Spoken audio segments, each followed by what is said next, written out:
Ouviste o que foi dito aos antigos, por Joel S. Goldsmith.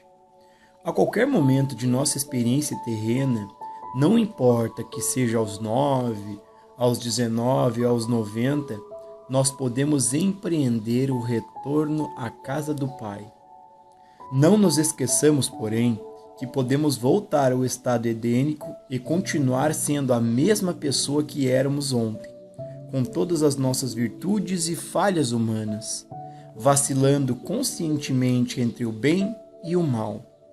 Nossas virtudes humanas não garantirão nossa entrada no Éden mais do que nossas falhas.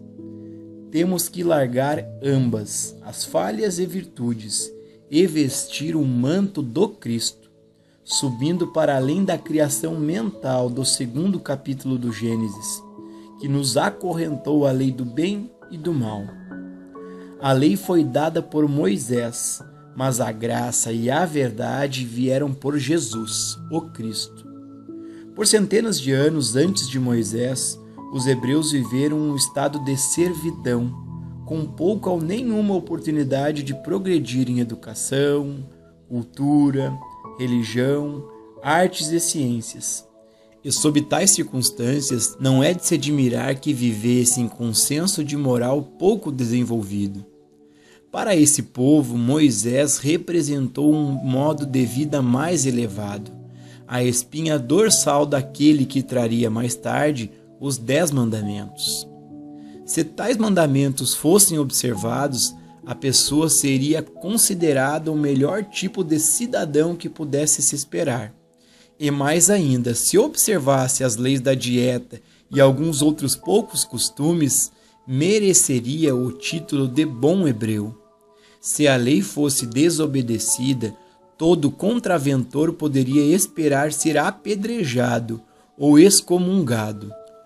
Pouca ou nenhuma ideia de amor estava incluída em tais ensinamentos.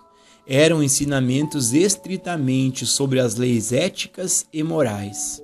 Um senso moral ou ético tão grande quanto deveria ser. Contudo, é só um passo no caminho para a conscientização espiritual. Enquanto alguém viver na estrita obediência dos 10 mandamentos, poderá estar a eons de distância da vida espiritual, pois a verdadeira vida espiritual é vivida acima dos pares de opostos. Quando veio Jesus, ensinou um novo modo de vida que não trazia a preocupação básica de trocar o sentido negativo da vida pelo positivo, mas a de elevar-se acima de ambos, tanto positivo e negativo, para o plano espiritual. Não podemos esquecer que, como mestre hebreu, dentro da igreja hebreia organizada, Jesus estava autorizado a falar e orar sobre as suas bases. Nem podemos esquecer que aquilo que ele pregava não era chamado de cristianismo, pois não havia cristianismo. Ele não pregava para cristãos, que não existiam. Ele era um mestre hebreu pregando para hebreus. Mas aí ocorreu um milagre. Esse homem Jesus recebeu a iluminação que lhe trouxe um ensino religioso completamente novo, algo que até então era absolutamente desconhecido pelos hebreus. Com isso, ele foi muito além da lei kármica do Velho Testamento, por meio de seus ensinamentos sobre um único poder. Ao ensinar tal revelação para homens e mulheres do seu tempo, os libertou de todo ritual e dogma. Tão livres os fez que a igreja não o tolerou, e nem os seus ensinamentos. O que eles puderam sentir foi ódio e medo por um dos seus que virara de ponta cabeça alguma das práticas mais tradicionais e mais queridas, como a exigência de fazer impregnações anuais a Jerusalém, com o propósito de pagar tributo e como observância dos rituais. O grande afastamento de Jesus dessas observâncias era uma crítica silenciosa e uma condenação daquilo que eles haviam posto sua confiança por tanto tempo. Jesus trouxe para a luz a verdade de que a bem-aventurança espiritual não tem relação alguma com a rígida observância de qualquer forma exterior, mas tem a ver com o estado de consciência desenvolvido pelo indivíduo. Ele pregou uma nova dimensão da vida, uma consciência maior, que implicava a morte das velhas crenças. Explicou que o vinho novo não pode ser colocado nos odres velhos, isto é, que esse novo enfoque não poderia ser acrescido ao velho modo de vida hebraico, mas que este deveria ser trocado pelo novo, uma vez que eles eram contraditórios. No Sermão da Montanha, Jesus resume as diferenças entre o judaísmo e os novos ensinamentos, que não eram ainda conhecidos como cristianismo, mas como ensinamentos de um mestre hebreu, livre pensador e radical. E o que eram os ensinamentos desse homem, que foi sem dúvida o mais iluminado e espiritualmente desenvolvido dos que foram conhecidos, tão iluminado que o mundo de hoje gira praticamente em torno de seus ensinamentos? A palavra graça nos revela o que eles são. A lei veio por Moisés, mas a graça e a verdade vieram por Jesus Cristo. Tais graça e verdade representam algo inteiramente diferente daquilo que a lei representa. E assim, por 3 séculos após o ministério de Jesus, havia pessoas andando pela Terra Santa, cruzando por Roma e Grécia, ensinando e pregando não a lei como está assentada na fé judaica, mas algo novo, deslumbrante, algo diferente, chamado graça e verdade, algo que aos poucos foi sendo conhecido como o ensinamento do cristianismo. Os primeiros seguidores de tais ensinamentos eram chamados de judeus cristãos, pois eram judeus seguidores do Cristo. De fato, naqueles tempos iniciais, apenas aqueles que eram judeus podiam tornar-se cristãos. Porém, finalmente Paulo e Pedro perceberam que os ensinamentos de Cristo eram bem mais do que apenas um novo tipo de judaísmo. Era algo único, algo separado e distinto em si mesmo, e aos poucos passou a não ser necessário antes ser hebreu para se tornar cristão. A circuncisão não foi mais necessária, e outras práticas veneradas foram abandonadas. Os discípulos começaram a pregar para os gentios, avisando que os ensinamentos do Cristo eram universais pela sua própria natureza. Até que chegou o dia em que os pagãos de Roma e da Grécia, ou qualquer um, independentemente de sua origem, poderia, se o quisesse, se tornar cristão. E essa foi durante séculos a condição do ensinamento cristão. Quando então ocorreu um dos eventos mais estranhos da história do mundo. Organizou-se uma igreja que adotava todos os ritos e rituais egípcios e de outros pagãos da época, que aceitava integral e literalmente o judaísmo conforme o ensinamento do Velho Testamento e que desprezava todos os ensinamentos cristãos, menos o nome do seu mentor, e que passou a chamar a si mesma de Igreja Cristã. E o que aconteceu com os ensinamentos de Cristo quando foram organizados? Estaria tal igreja a praticar o ensinamento de Jesus de não resistais ao mal, ou estaria ainda apegada ao velho ensinamento, ouvistes o que foi dito, olho por olho e dente por dente? A prática do verdadeiro cristianismo eleva o homem adâmico, que exige vingança sobre seu inimigo, do estado de consciência da lei kármica para outra consciência, a consciência da graça e da verdade, que revela um Deus de amor no lugar de um Deus vingativo e punitivo. O Deus que Jesus revelou foi de natureza totalmente diferente da do Velho Testamento. E no trecho do Sermão da Montanha, em que aborda a lei kármica, Jesus ensina que o pecado é em si a sua própria punição, mas não faz nenhuma referência a um Deus que pune. explica claramente que, assim como fizermos aos outros, assim será feito conosco, não por Deus, mas de acordo com a lei kármica. O que você semear, colherá, sob a qual vive todo ser humano. Nossas ações amorosas revertem sobre nós como amor, e nossas ações más revertem sobre nós como efeitos maus, pela própria ação em si mesma. Pelo nosso estado de consciência, movimentamos a ambos, o bem e o mal. Com a medida que medires, serás medido, não por Deus, mas pela lei. Quando odiamos, estamos invocando a lei, assim como quando amamos. Quando doamos ou repartimos, invocamos a lei, assim como quando ficamos apegados às coisas.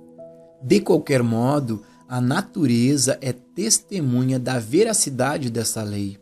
Por exemplo, se um fruto não for colhido ou removido de algum modo da árvore, esta terá dificuldade em frutificar de novo. Não acusaremos Deus por isso. Deus não pune a árvore. É a lei da natureza que a árvore deva dar seus frutos para poder continuar a dar mais frutos. Assim, sem doarmos, cedermos ou entregarmos os bens, nos tornamos estéreis, pois a lei diz: aquilo que semeares, colherás.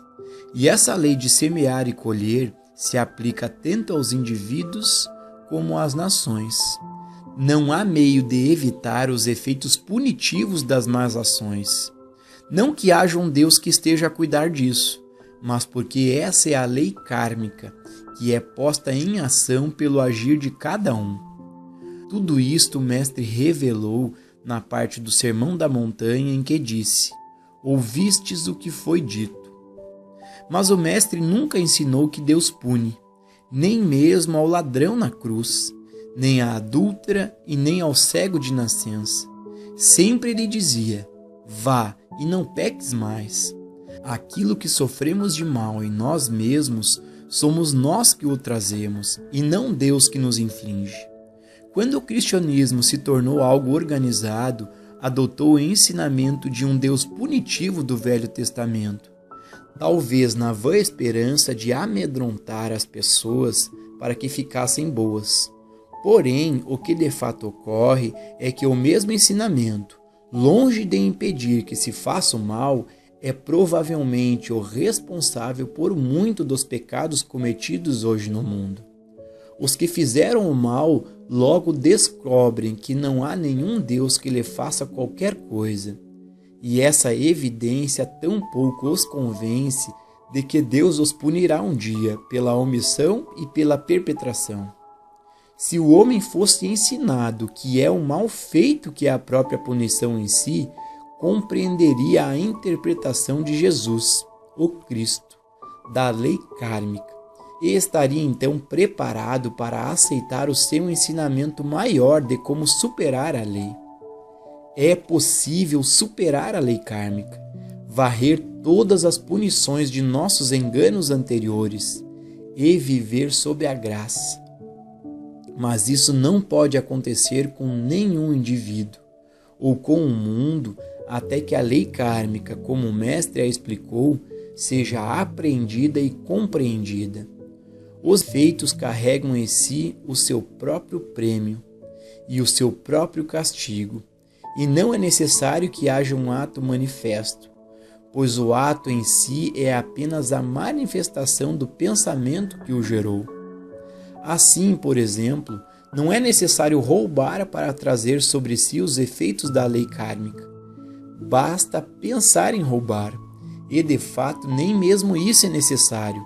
O simples desejo cobiçoso de algo que alguém possua é suficiente para acionar a lei kármica. Não é necessário ferir uma pessoa. Apenas ficar irado com ela já é o bastante para trazer a lei sobre si.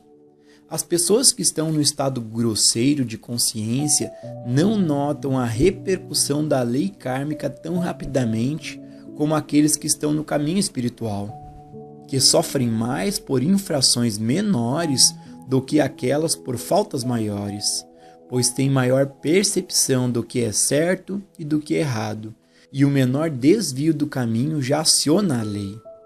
Para superar a lei kármica, é necessário, em primeiro lugar, o reconhecimento de sua existência, que o mal que pensamos ou fazemos tem efeito sobre nós. E tal descoberta nos impedirá de culpar alguém ou algum conjunto de circunstâncias por qualquer dilema em que venhamos a nos encontrar. Começamos a ver que nós mesmos somos responsáveis.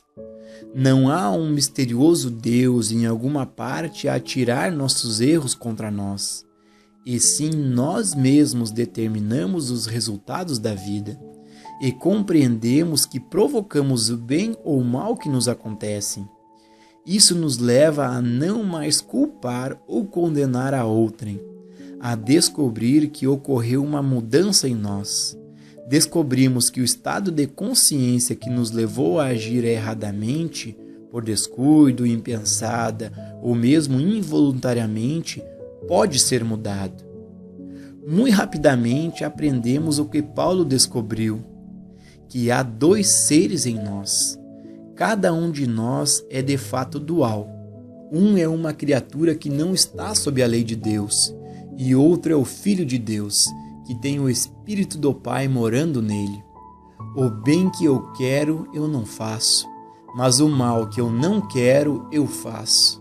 Parece haver dois de nós, um aborrecendo o outro, um que sabe o que é certo e o outro lutando contra ele. Um que quer ser um homem perfeito e o outro que, por algum outro tipo de limitação, não o pode conseguir. Quando percebemos que há um Filho de Deus em nós, embora o filho pródigo esteja ainda lutando para sobreviver, começamos a compreender a guerra entre o espírito e a carne. O filho pródigo, o homem adâmico, que vaga pelo mundo desperdiçando sua substância para finalmente mergulhar no abismo da degradação, o que é simbolizado pelo repartir da comida com os porcos, outro não é senão o filho e herdeiro que mais tarde veste a túnica de púrpura e o precioso anel. Não se trata de dois homens diferentes, mas do mesmo homem em dois estágios diferentes de consciência. Tão logo aceitamos o princípio de que não há nem o bem nem o mal nas pessoas, coisas ou condições, isto é, em qualquer efeito ou aparência, nesse momento começa a aceitação interior que nos leva à vida da graça. Pois agora já não estamos em conflito ou oposição com qualquer pessoa ou coisa. Sempre há escolha entre um caminho e outro, e a escolha e a aceitação do caminho são sempre nossas. Nessa altura, a finalidade da vida tornou-se o atingir de um despertar da consciência de nosso verdadeiro eu, ou, como é dito na literatura mística, a união consciente com Deus, união na qual desaparece nosso pequeno eu e fica intacto o puro eu como nossa identidade definitiva e eterna. Dentro de cada um de nós está o reino de Deus. Dentro de cada um de nós está a capacidade de viver na terra sem lutas, sem ódio ou inveja. Nós, porém, não podemos realizar isso como seres humanos. E é por isso que os nossos amigos nos dizem que este modo de vida não é praticável. Bonito de fato, mas nada prático. A aplicação do eu vos digo do Sermão da Montanha é possível apenas quando a pessoa descobre que não vive disso ou daquilo, que sejam humanos, mas de cada palavra que procede da boca de Deus. O Sermão da Montanha é um modo de vida impossível para nós como meros seres humanos, a menos que tenhamos despertadas as faculdades divinas dentro de nós e que estejamos vivendo mais pela alma do que pela mente ou pelo corpo.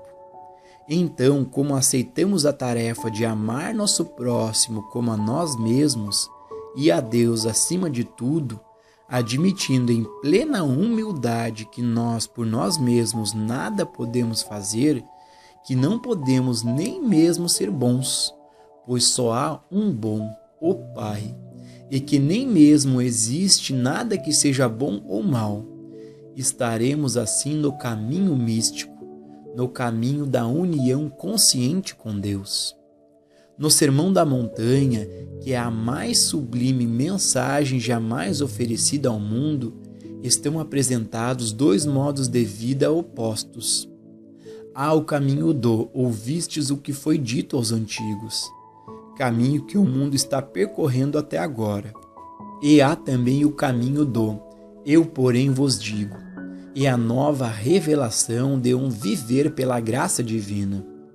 O eu vos digo é a assertiva completa de que Deus é o princípio criador, de manutenção e sustento.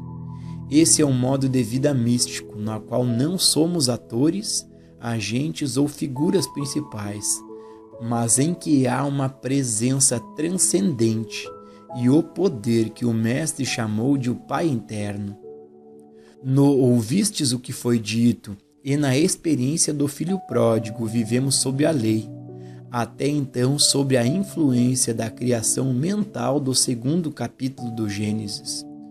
Quando voltamos ao nosso estado original de puro ser, não mais vivemos sob a lei kármica, mas sob a graça. Sob o eu, porém, vos digo, do Sermão da Montanha.